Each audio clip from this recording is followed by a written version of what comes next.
అనాదిగా మానవ జాతి హక్కుల కోసం, స్వేచ్ఛ కోసం, రాచరికానికి వ్యతిరేకంగా చరిత్రలో అనేక ఉద్యమాలు జరిగినాయి. అలాంటి ఉద్యమాలలో ఒక ఉద్యమ నాయకుడు, ఒక ఉద్యమకారుడు, సర్దార్ సర్వాయి పాపన్న.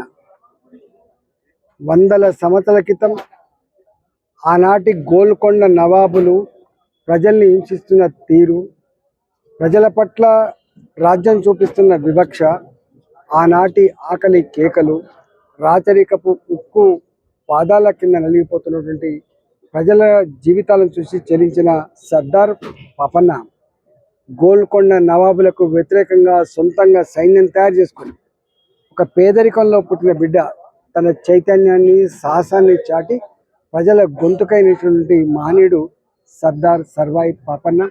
ఇవాళ సర్వాయి పాపన్న యొక్క ఆశయాలని రాబోయే తరాలకు అందించాలనే సంకల్పంలో భాగంగా తెలంగాణ గౌడ జాతి, మా జాతి చరిత్రకిది, మా పోరాట స్ఫూర్తికిది. మేం ఆనాడైనా ఈనాడైనా ఇవాళ హక్కుల రక్షణ కోసం మా జాతి ఎప్పుడు ముందుంటుందన్నటువంటి సంకేతాన్ని ఇవ్వడంలో భాగంగా సర్దార్ సర్వాయి పాపన్న గారి విగ్రహాన్ని మొత్తం తెలంగాణ వ్యాప్తంగా ఇలా ఏర్పాటు చేసుకుంటున్నాం.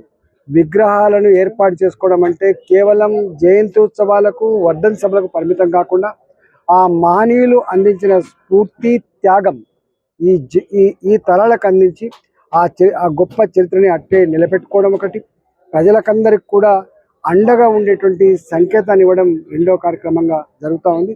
ఇలా మా మల్లాపూర్లో ఎలిఫెంట్ చౌరస్తాలో సర్దార్ పాపన్న గారి విగ్రహాన్ని ఆవిష్కరించుకోవడం శుభపరిణామం.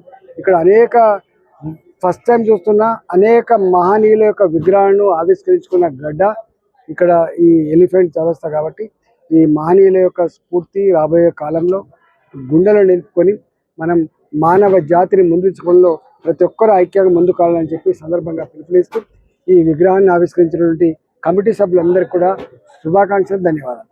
జై పాపన్న.